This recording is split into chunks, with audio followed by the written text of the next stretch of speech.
Yeah, everybody knows about the favorite, which is going to be Tesla. Also, Neo, Xpeng, some of the Chinese-based companies, but you got to kind of watch your exposure to some of the Chinese companies. One of the biggest things is that the Chinese companies, I think, reported maybe today or yesterday that because of the chip issue, the deliveries were down. So that's something that can impact those companies. My biggest challenge with all the EV companies or all the EV car companies that are what I would call the upstarts. I'm not talking about like Toyota and Honda and Ford and Chevy and GM moving into the EV space. Is that we already have people that are already buyers of those particular brands. They're very much brand loyal. What is going to make them switch to those newer or those different models as opposed to going to what they're going with? So let's say I drive Toyota. If I get an EV, most likely it's going to be a Toyota. I doubt I go buy a Tesla EV because I've never driven a Tesla before. So it's I know nice. I feel so I know what kind of car that Toyota puts out from a reliability standpoint. The way if I'm gonna go EV, so I'm a fan of the EV being a segment of the market, but I want to see how the individual manufacturers compete because I think with Tesla, they're already talking about them not necessarily being a car manufacturer and them trying to go more into the overall energy game. And with the EV cars being a segment of their overall big business portfolio, just being like a division of their energy division, because they kind of understand that it's going to be hard to kind of make people transfer over. With Neo, it's going to be different because they're going to have the Chinese market. But in this US market, I think even if we do get some penetration from an EV standpoint, and we're going to have a lot of legislation to push in that direction, the first thing I want to see is infrastructure built. I think the cars are kind of putting the cart before the horse. I want to see charging stations put everywhere. Once we have charging stations, then I'm confident that people that buy the cars can use the car.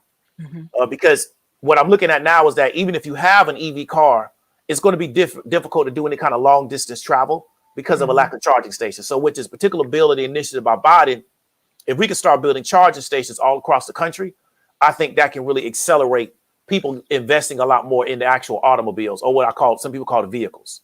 What's interesting is it reroutes your travel. Okay. So my biggest thing is I was talking to our friend and I was like, hey, I'm gonna drive from Dallas to Houston. I'm gonna be there in no time flat. And he has a Tesla. And he was like, well, I'm not. I'm gonna have to stop. And I said, what? That short distance? He said, yeah, I'm gonna have to stop. I'm like, oh, that right there kind of soured me on it because my whole point was driving Austin to Houston, Austin to Dallas. No cash. I mean, I already drive a vehicle that really doesn't take any cash, but my other vehicle is a 4Runner and it takes some gas. So they got to work on somewhere on that. They have long range, but even then they had to sell it better. But the actual car reroutes your driving so you can go to a charging station. It finds one for you on your route. Okay. So I think that's something people really got to look into because I've started noticing the commercials. Now, this one guy said there's a company that's been raising money for deposits for a car and they ain't developed it yet. But I got to go find the name of that again because somebody brought that to me. I was like, that's crazy. Yeah, and that's something I want to talk to the audience. So like this EV space is going to be really, really hot. You're going to see a lot of Nicolas. That's just how it's going to work because it's going to be so easy to attach EV and technology to what you're doing and to raise capital. But in reality, you really don't have a real business because once the space becomes even hotter, more people are going to want to try to figure out how can I invest in the next Tesla? So because so many people are going to want to try to pull that off, it's going to create an opportunity for people that are not necessarily 100% genuine in what they're trying to do. So I want to tell people to be wary of that. It took Tesla a very long time to get to where they're at currently right now today. So it can be a journey for any company that enters into this space. So whatever you're looking at from the EV vehicle, because everybody's going to have a different category. So you're going to have the cars, you're going to have the trucks, you're going to have the the postal carriers, you're going to have the semis. Everybody's going to have a particular area and angle at which they're going to try to go at it. But the question is, do they have the actual ability to actually be successful in that area based on their past track record or maybe based on the team? Because you're going to get a lot of people that are going to come into the EV space. They're going to present themselves as having a solution, but they're really not going to have a real business. They were faking the funk on us. Yeah, definitely. Just like I said, Nicole, like I knew that wasn't legit from when they came out with it, but it just took time for it to unravel.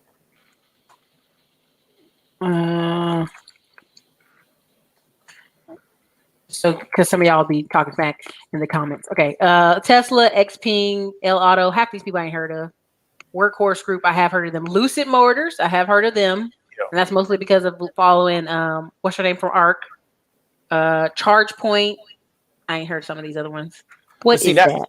Yeah. See, but see, if you go back to the left, we're going back what I was talking about. So Workhorse was supposed to get a United States Postal Service contract. That fell through. I think it's probably going to go to one of the traditional manufacturers. So without that, they don't really have there's no real need for their company now. Lordstown Motors, I think, is under SEC investigation. We know what happens in the Polo. You see what I'm saying? So this is what I'm trying to get people. You got to do your research, because it's easy to just start a company and say, well, you know what, we're going to do this in the EV space. But it's really not based on the fact that we actually have a product to take to market. A lot of these people are just companies to where somebody else is going to do the manufacturing. Somebody else is going to do this. Somebody else is going to, and we're just kind of like white labeling everything. Well, if you look at Tesla can actually manufacture a product. I got to give them that credit. They have factories that actually make products. Manufacturing is very difficult to learn how to do. You got to create your own SOPs. You got to go through the trials and tribulations of manufacturing. A lot of these companies don't want to do that. They want to give it to somebody else, let them do it, and they white label it. Nothing wrong with that. But the problem is that you really don't have anything unique that you're bringing to the market, because you don't even control your own manufacturing.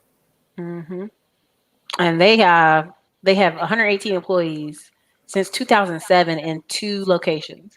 Some of their subsidiaries, AMP Electric Vehicles, Unmanned Aerial Systems.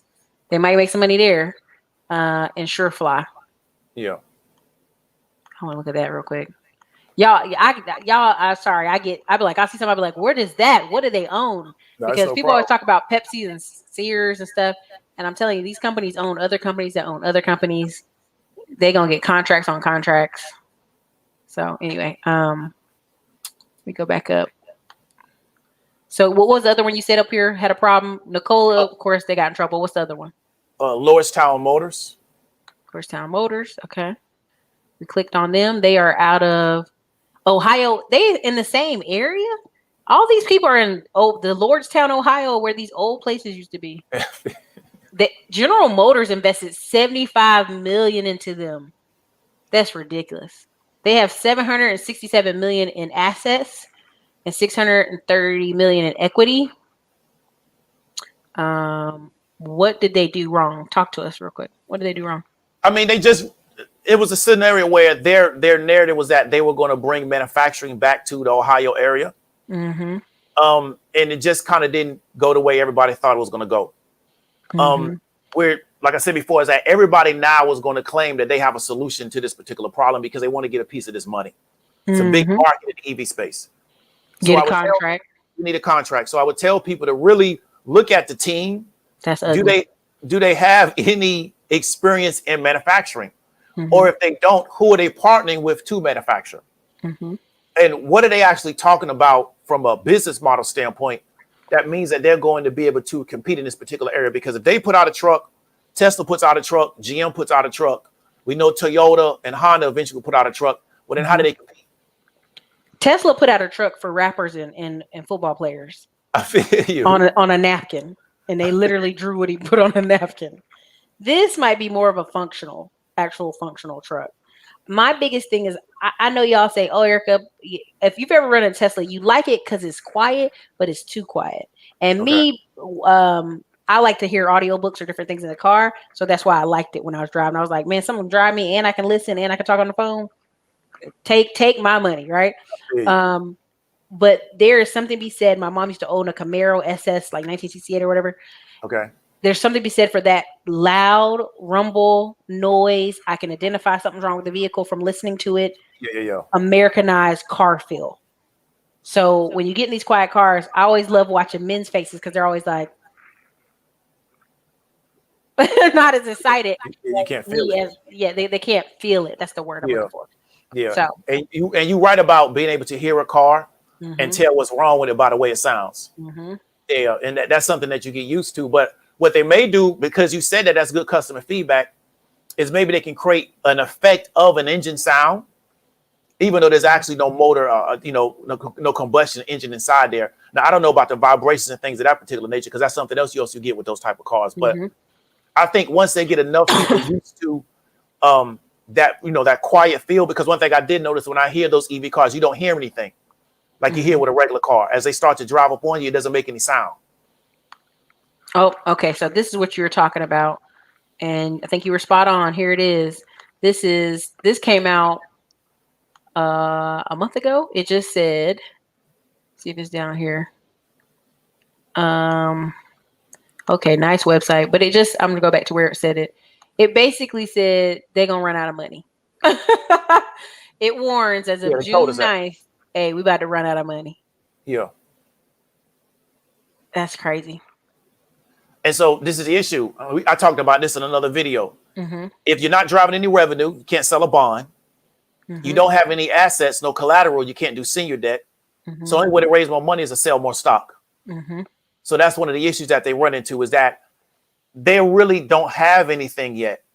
And so the goal is let's start the company, but we don't even have manufacturing capacity built. So then how do we get the capital to do that without doing massive raises of stock, which means that we dilute the people that originally came in, and we just keep doing these further and further dilution. So right now they're at $6.18. $6, yeah. Yeah, it's going to be hard to do a raise at $6. Part of what I'm seeing in this marketplace, and I keep telling people, businesses is not hard. Y'all really make business owners seem like geniuses. It's literally sale or pre-sale. When people have an idea or a product, oh man, I want to do these t-shirts. You don't go buy a bunch of merch. You pre-sale the photos of the one t-shirt you got and sell all the merch. So with these vehicles, they bring out 1-2 nice little trucks, or they done made 10 of them, and they need a contract. So to me, if you have any of these companies, y'all need to have a team of salesmen, just honest, running out there pre-selling these items. Yeah. Or a guy who's in the government, which I know they do. I mean, a lot of this money they're spending is on lobbyists to go get a contract. Like, hey man, get me in this contract. We need at least one contract, because if the government's saying they're going to replace all United States postal trucks, every type of, school buses, everything, to have electric vehicles, that's millions of trucks, that's millions of cars, that's millions of vehicles. But I think it would work better if they were privately owned companies. I think once they go public, it creates a different dilemma, because now you got to report to shareholders. If we were just a private company, we could hire a sales team and we can go out and find people that want to buy this particular car. Like you said, pre-sell it and then justify. We can not take that and go justify manufacturing. And we can be like a boutique label. We just sell 10,000 trucks a year until we get to a certain point, and then we amp it up. And then once we get that track record, we can now go to private investors, get some more money, and build the company out now. But see, they go public because why? They want to exit. Money. They want to exit. They want to exit. We have that whole model built. And see, here's something. When I was at the Cardone Ventures thing, there was a guy who made a telehealth company. Okay. And he was building it to keep it. The people who originally invested in the first round wanted to just, hey, we built it so we can sell it. Exactly. So he had to go make enough money from the first round of sales to buy all of them out, and then try to run around and really, really like get all the salesmen left in the company to market this telehealth. And it just sounded crazy when I heard it. I was like, it depends on who's on your board and who created the company. Who are the first original investors in this thing? They're going to want to sell. So this stock was $30 plus in March. Exactly. And see, because the thing is this, Erica, it's so easy to take a company public now. It's like almost anybody can do it. And because everybody wants to own the next Tesla, you can roll it out there, say we're doing EV, say EV 30 times. And then, you got a business now. And if you can convince enough people to buy into it, you can do it, as opposed to taking it the long way, which is be a privately owned company, generate some revenue. Because my question with these companies they're companies that sell an actual product. I'm not a fan of a product company going public with no revenue or little to no revenue. So you've never really driven any real sales yet. You got to get a lot of other pieces in order, because like a lot of their manufacturing, a lot of their deals are coming through other people. We got to do all of that before we actually have a company. So I would rather see you do all of that, build those relationships, get that synergy created, figure out a way to get a bank to give you some money for manufacturing. And once you start rolling trucks off the line, okay, now let's go public. But I'm not a fan of these companies going public. And like Nicola, they've never sold any items yet. They don't have any made item yet. So it's not even like, I forgot that website where we make a prototype, we put on the website and we see, can we get financing? Yep. They haven't even done that. Indiegogo. They're giving you like a Photoshop or a car with a truck with a wrap on it of the company. Sorry. And we're assuming that that's an EV truck, and they were using that to generate enough publicity to justify the fact that we're a publicly owned company. And Michelle Green, how do they have pre-sales if they don't have the money? Because the job is to pre-sell and then get the cash. So they might have had commitments, but no real money yet.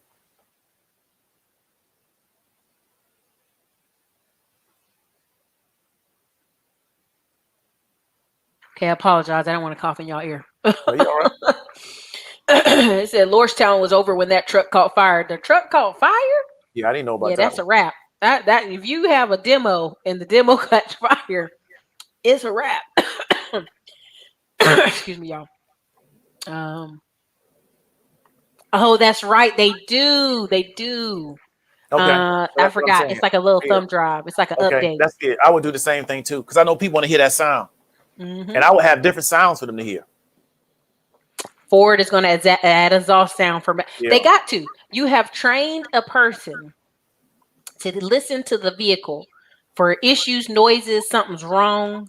If it's too quiet, I feel like, we talk about, I think you said it in one of your videos, I can't remember which one, but you're talking about people up there texting on the highway doing 80 miles an hour. Exactly. And it's like, people have been trained to hear noises, or if they drive over something in the road, stuff like that. So, yeah. Apple's making its own car. Apple ought to just stop it. Yeah, we got to see. Steve Jobs should have wrote some stuff down because they done ran out of things. Yeah, we got to see who they're going to use to manufacture the car. Because I think they're just going to add, I don't know, probably maybe like some hardware into it. We got to see who they're going to use. I think they were going to use a Korean company at one time. But let's see if they go in that direction. Because what people got to understand, the car business is really not like the best business to be in. Yeah. I don't know why everybody wants to be in it. It's really not like the best business to be, unless you do something boutique, like, Bugatti or something like that. But if you're trying to do like volume cars, it's not a great business to be in, because you got to build massive amounts of manufacturing, and then it becomes an HR issue. You got to have all those people. Now they're going into robotics, but you still got to build out the manufacturing capacity. And that takes a lot of work. That's what Musk has been really good at, is raising a lot of money to build manufacturing. Fisker made $27K. Okay, so Erica, you're doing better than them, and they're a publicly owned company. I could do that in a damn month. Exactly. So you need to go public and start playing with these people. Fisker last net profit. Oh my gosh. Let me tell you, there's so many things. We'll talk off air. Companies. I don't know how the company's worth $4 billion and negative 171,000%. Yeah. That don't make no sense to me. It really don't.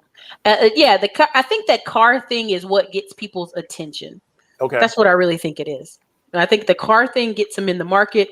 Like, you're talking about Tesla, and no matter how much people said bad things about Tesla, you're talking about them. Whether the cars are ugly, I don't care about them cars, but you're talking about them.